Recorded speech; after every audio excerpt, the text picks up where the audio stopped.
footballing legend Harry Redknapp is running late for a charity golf match and apologizes in his old-school Cockney accent as he dashes out of the door only a few minutes into our interview.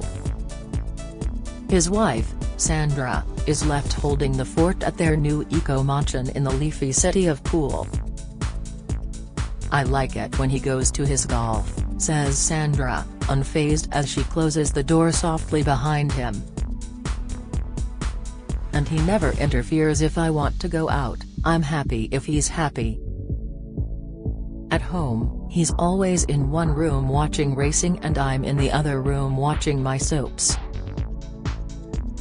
We have our own interests, which is nice." Harry, who joins in the conversation hands-free from his car, and Sandra have become nothing short of relationship icons since his victorious appearance on I'm a Celebrity. "Get Me Out of Here" in 2018. That 3-week stint was the longest period they've ever been apart, and when they were reunited on screen, he broke down in tears. Overnight, theirs became the nation's favorite love story.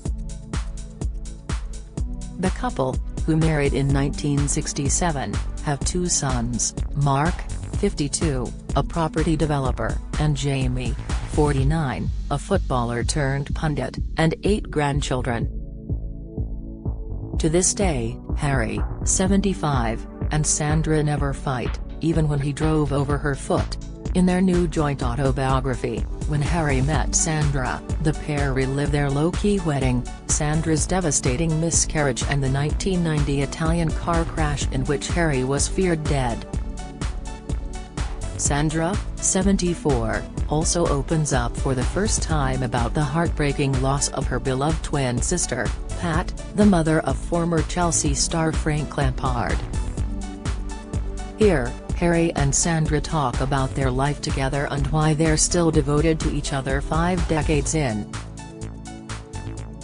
"How meaningful is it to have your story in print, Harry? It's so nice.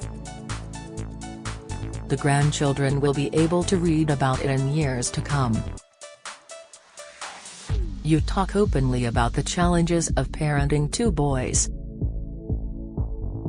Did you want more? Sandra, if I could have guaranteed having a daughter, I would have had a 3rd. We've got so many boys in the family as it is." Harry, "It was fantastic for me because they both loved sport, they loved football, and as kids they were respectful and polite. You reveal you suffered a miscarriage before becoming pregnant with Mark. Why did you choose to speak about it now? Sandra, Harry was away when I had the miscarriage. Not many people know about it. I did think to myself, have I opened up too much? But if it helps someone, that's all that matters. It's nice to know you're not alone. Back then nobody talked about it and I don't think anyone knew how to handle it, especially men. I cried a lot until I fell pregnant again." Sandra, you speak about overcoming ovarian cancer. How is your health now? Sandra, exercise has been part of my recovery and has given me the strength to cope. It gives you a lot of power of the mind. Do you keep fit too, Harry? Harry, I've always looked after myself. I love a glass of wine if we go out for dinner, but never more than 2.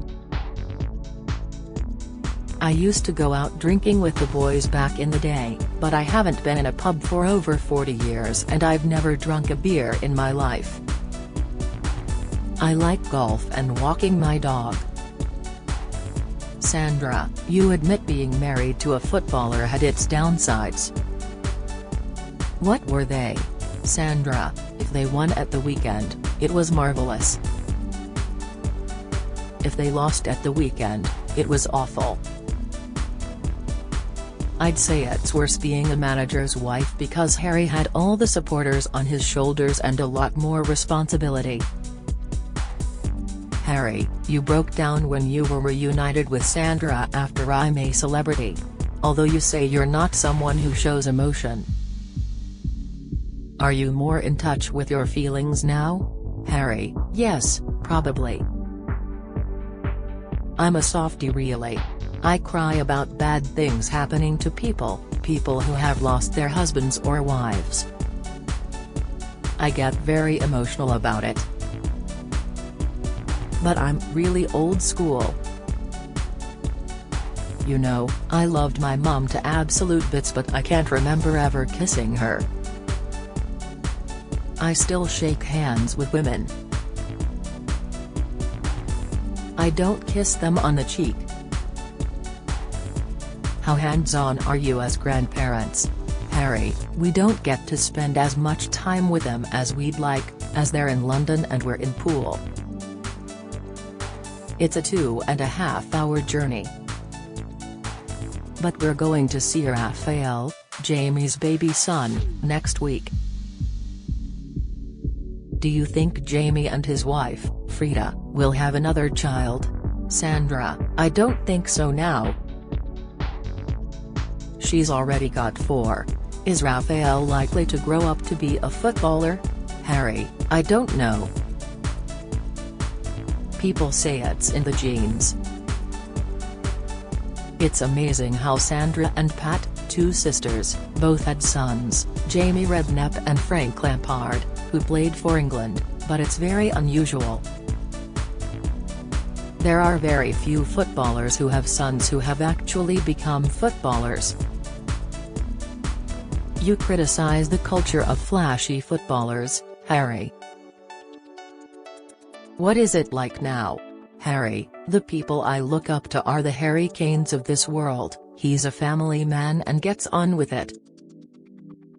Sometimes, younger ones get a bit flash when they start making money, but what I hate most is if I hear people aren't having photos taken with fans.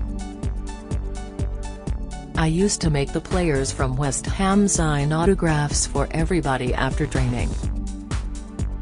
To kids, older people, you can make their day. What impact have the Lionesses had on the women's game?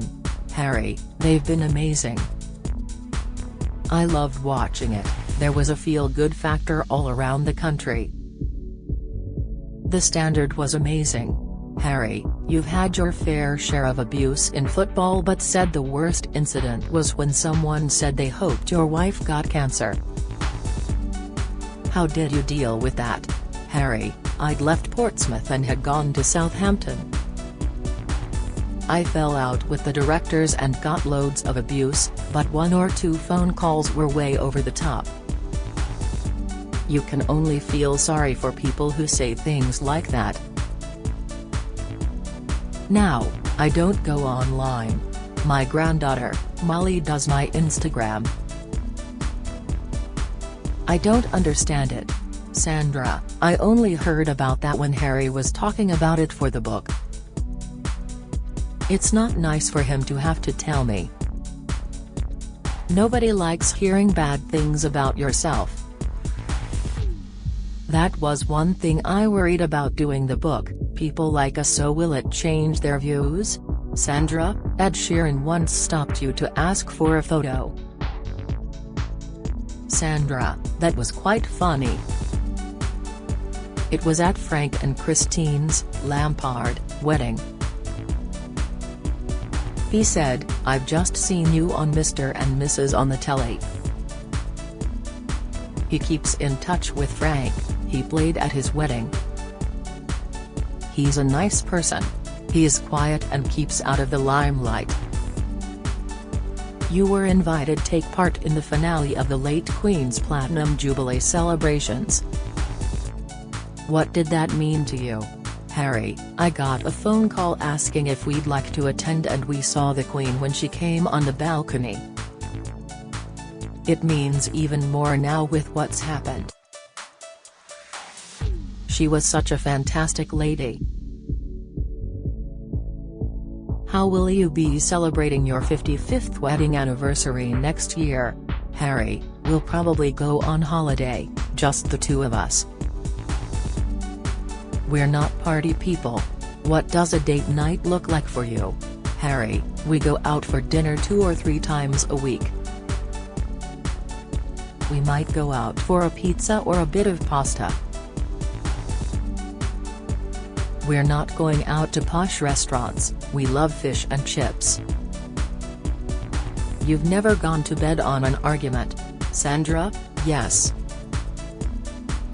But I'll always tell him the next day if I'm not happy with him.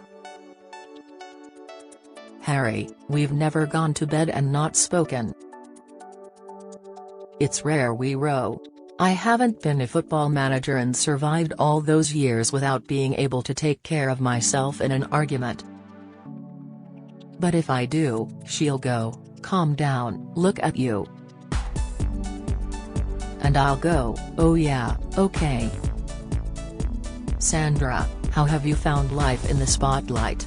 Sandra, I found it really hard at first. I'm a lot more confident in myself now, it's brought me out of my shell.